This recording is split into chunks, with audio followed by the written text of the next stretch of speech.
Welcome back to the shop. Today we're gonna get under the hood here because we've got something special. 5 gallons of E85. So what are we gonna do? Now, if you're baller, you can pull straight up to the pump, fill up, run your tank kind of as dry as you can get it, and just fill up with the 85 and then tune right there. But we're going to make it maybe the way that I would recommend it, a little bit more controlled conditions, and we're just going to do it here in the garage. I went and got about 5 gallons worth, and what we're going to do is drain the tank the rest of the way, and what that does is it speeds up the whole process. Instead of having to fill the tank a couple different times to get rid of that extraneous gasoline, the E10 or E0 or whatever gasoline you have in your area, we're going to extract it and then we'll fill it with the pure E85. So how do I extract it, you may ask? Well, there's a couple different ways. You could go the old school route and try to siphon it. You could also pop off one of the lines underneath the car on the passenger side and let it sort of drain out from there. Another way is the tank has a drain bolt. I really don't recommend messing with that. It's usually coated with an undercoating. You have to scrape all that off, and then the gas tank itself is very thin metal, and more than likely that bolt has never been touched and will probably rip out of its threads when you and you'll damage your tank if you try to undo that. So we're going to take a little bit more technical approach. So I've got my laptop here, and what we're going to do, since we have Megasquirt, we're going to tell the Megasquirt to extract the fuel. Another way of doing this without the Megasquirt is, of course, you can use your little diag box here. Open this up, and you'll see in here that we've got a fuel pump pin down here, right there.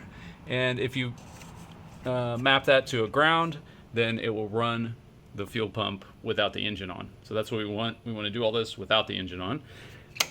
But since we don't need any wires or pins or anything like that to do that, we can just use our laptop. Coming around to this side, since I have an NA or the Mark 1 MX5, we have a return system, fuel system. And so if you look down here, you'll see 2 lines. And this line that's sort of in the back, follow the hose around, it goes through my E85 fuel sensor, but it goes into the front here, and you follow this around, goes into the fuel rail here. This is the feed. So this back one is the one that goes to the feed. Then it comes around, and you'll see the fuel pressure regulator on the back. You can kind of see that hose right there. It kind of comes in, and it goes under the intake manifold, and it comes out to this one in the front. You follow this around, and it comes to this front one. That one is the return line, and it goes back under the car to the tank and circulates it around. Fuel pressure valve lets off any extra pressure that the injectors are not spewing out, like if you're at idle, and maintains the pressure that the car needs. So what we're going to do is simply pop off the hose that goes to the feed. So this is the pressurized side that's going to feed it. We're just going to pop this off, and we've got an extra bit of line here. This is fuel hose. We're going to pop that on, and then that's going to feed into an empty container. I think I've got a couple 2-gallon containers. I think I may only need one. There's probably about 2.5 gallons of gas in there. We'll see how it goes, and then we'll fill that up. So let's take off that hose. And as you can see, this came right off, and just a little bit of leakage that came out. Not a big deal. The car had been off for quite some time, over a day, so there's not any pressure in the hose for sure. If your car had just been running, you may want to pull the fuel fuse to be able to kind of run it dry, and that will release the pressure as well, or you could just wait a couple hours. Alright, install the hose. Put this to catch any kind of splashing as it rushes out initially, and then this is just to weight it down a little bit since this is like so lightweight. Alright, come over here to Tuner Studio. come up here to test modes, come down here to injection spark, and we're going to enable test mode right there, and then we can turn the fuel pump on and off. So you may want to be ready to make sure nothing gets knocked over, and to verify nothing's leaking, but should be ready to go.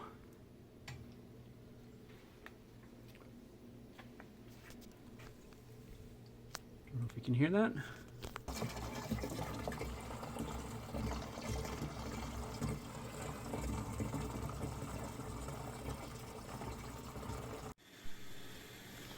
All right, we've got our fuel pump on again.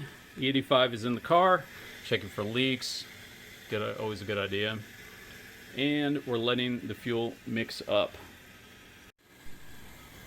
Well, as you can see, even by removing the fuel, I ran the fuel pump to mostly dry. There's a fair amount still left in the bottom there.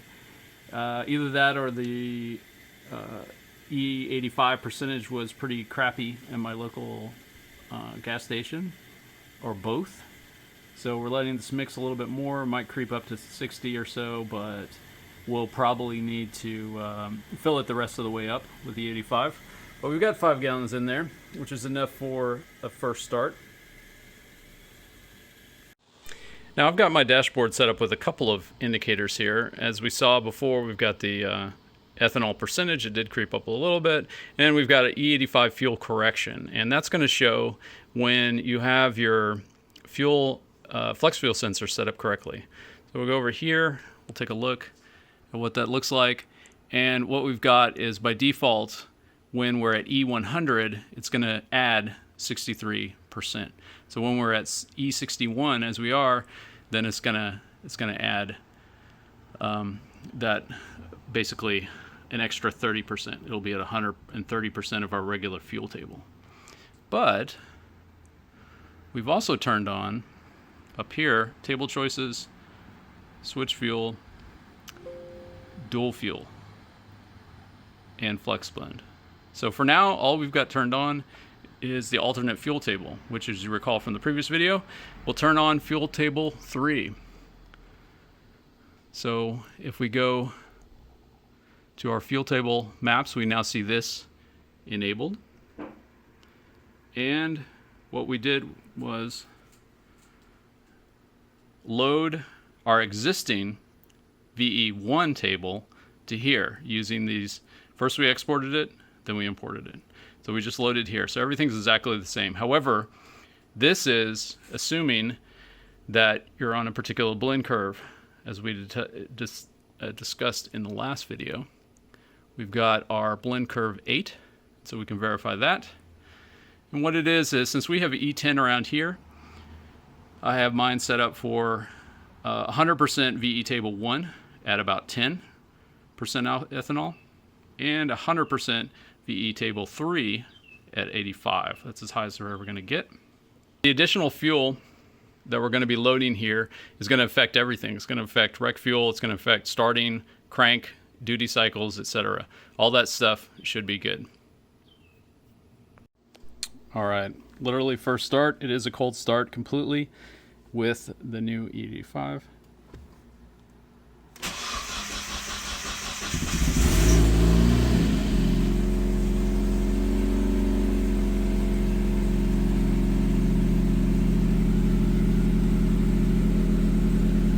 So we are at 130. Battery voltage is good. Hadn't actually run the car in a couple days. So we're gonna go through the warm up.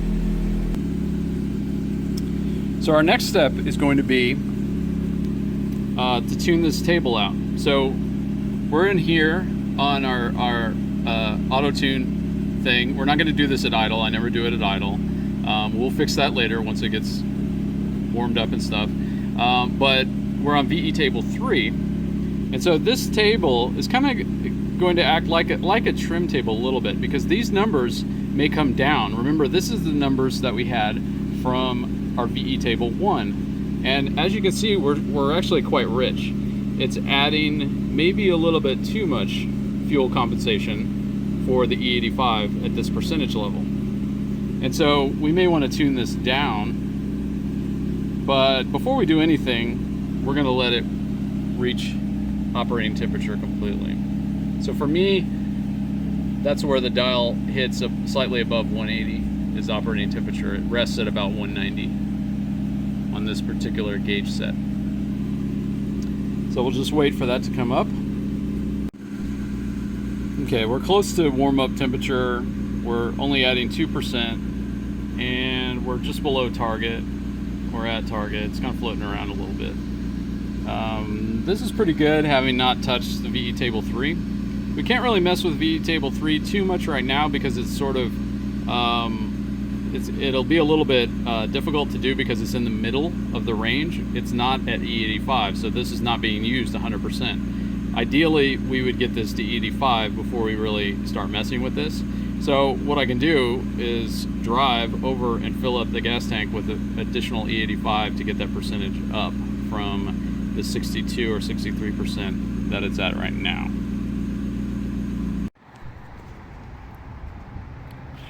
Right, now we're talking.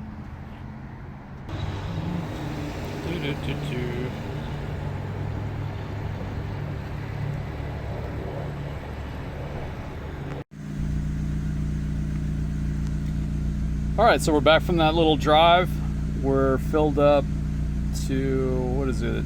It's still not even 70%, but we're getting 34% correction on it. And if we go back to our auto tune, so what it did was it brought down the fuel just a tad in some of these cells. See, by 3 or so, and another 3, and just by 1 or so, and just 0.2. So it brought it down a little bit. I did see some leanness actually in one spot, which I'll have to find again looking at the logs. But basically, when I did a pull, as soon as I hit that third gear shift, it would go lean right in there, and so it would go to about 17. That's no bueno while doing a pull. So I let off pretty quickly, but we'll definitely have to address that. But other than that, everything worked great. Idles very nicely. You can see that it's at 14.8 at the moment. Pulling good vacuum. RPMs are steady. Everything's pretty smooth. Drivability was excellent. Couldn't really tell it anything without looking at the data. Just from hearing it and feeling it, everything felt great. Except for that one little thing. You could feel it losing power in certain situations at third gear when doing a pull. So that was the only thing really that needs to be addressed. So we'll continue dialing it in. Need to do a couple more tanks, and to get the 85 all the way up, it makes it easier to tune the VE Table 3 as we're on. But other than that, we should be good. All right, so as you could see, wasn't too bad. The Megasquirt compensation worked pretty well. The part that needs to be tuned additionally than what we showed is going to be cold starts on very cold days. So when 85, as I mentioned before, does not like to evaporate when it's very cold outside, and so that requires some additional tuning. But the only other thing I'll mention is that once you change your go through a tank or two, you're going to want to change your fuel filter. The E85 is a little bit more corrosive, and it can kick up some stuff in the gas tank, any corrosion you might have, or in the lines. It can clean all that stuff out, but it can also clog your fuel filter. So if you haven't changed it very recently, and even if you have, you may want to go ahead and invest in one of these for about 10 or 12 bucks and swap this out after a tank or two of gas. Okay, so coming back to Tuner Studio, we're going to take a look at the first thing that you may have difficulties with if it doesn't start up immediately. So this is how you can tweak things in the dual fuel way. So we bring up the dual fuel table. We've already set this up where it's on and everything, and the only thing, the alternate table that we have on is fuel tables. However, if you're having problems starting, we have additional tables that we can set up to be different than our normal tables that we use when we're running regular, E10 or E0 gasoline. No or very little ethanol. And that is our after start, our warm up, and our cranking pulse.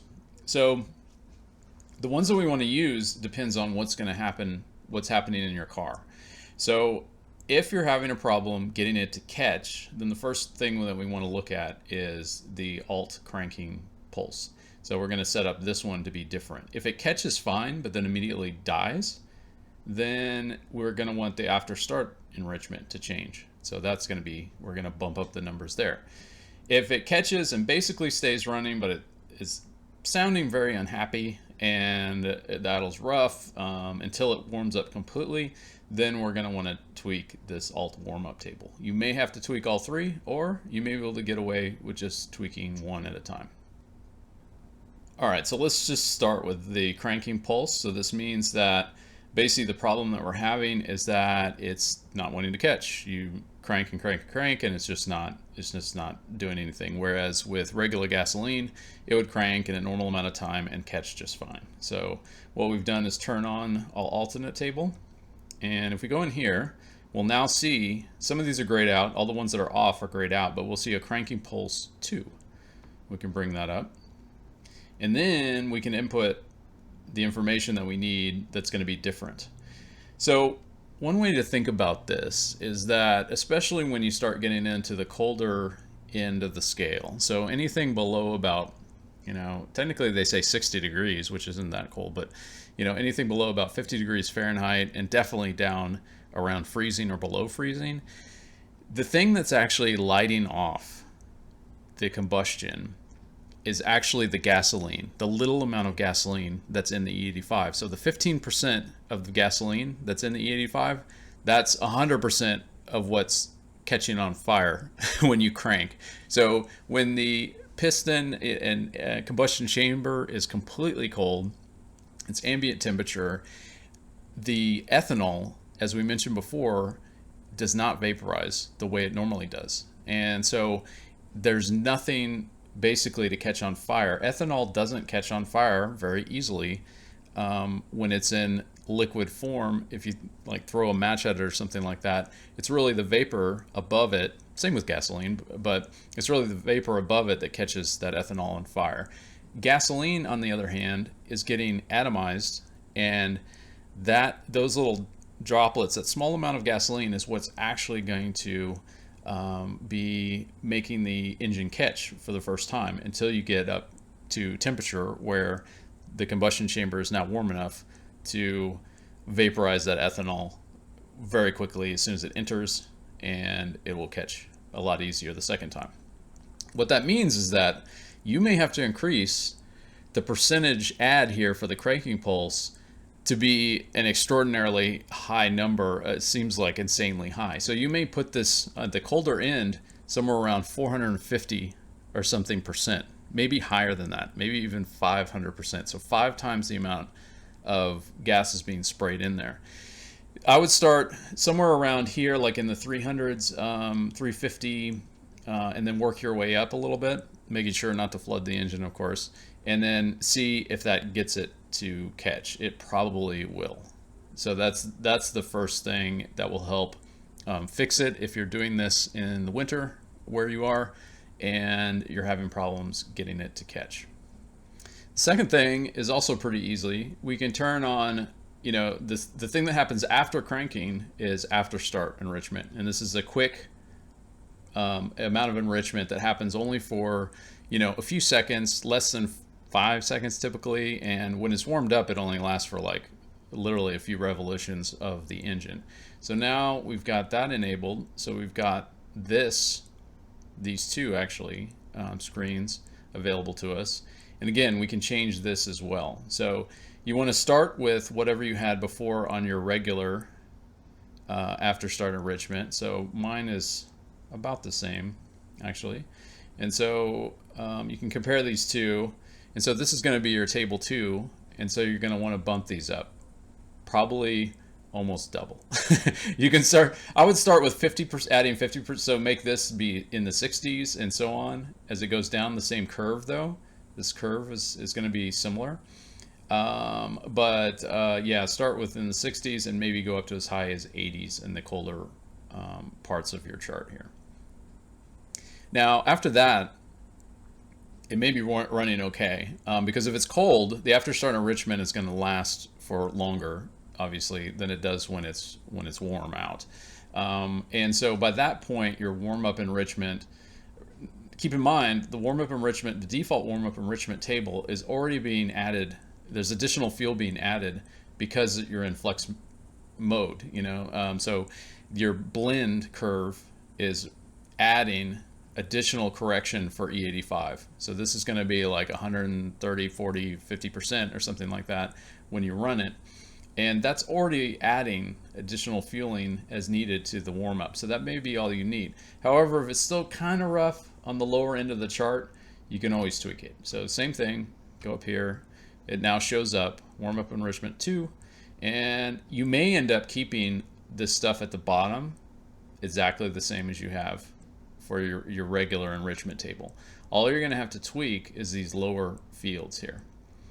So at this point, you're going to be moving up the temperature scale fairly quickly in warm-up. So it's really only the top half of this table maybe that needs to be changed. So once you get that done, you will probably have a pretty good outcome on those cold winter days. Okay, so the second thing I'm going to mention, and it's kind of as a mention rather than exactly a how-to, is spark. So as I've said before in part 1 of this series, you leave a lot of power on the table if you're not adjusting your spark tables and the ignition timing. E85 has a higher knock resistance, so any area of the table that has knock resistance, that is knock limited, can be added to. Now, I really don't recommend doing this when you're not running this on a dyno. Doing this on the street, trying to make changes or to sort of guess changes, is not safe. So I kind of don't recommend it. But by turning on the alt spark table just like we did with fuel, we've got our ignition table 3. And what you can do is, just like we did with the fuel table, is we can export our fuel table from table 1 and import it to make a new table 2. And the areas that we're going to care about are the part of the curve that is basically where you do a pull. So anywhere there's an acceleration, where you're under load as you go up into the top part of your tables, to also the high RPM range. That is the area in which you can make some changes and get a little bit more power out of things. Now, depending on your table, and if I bring up my table 1,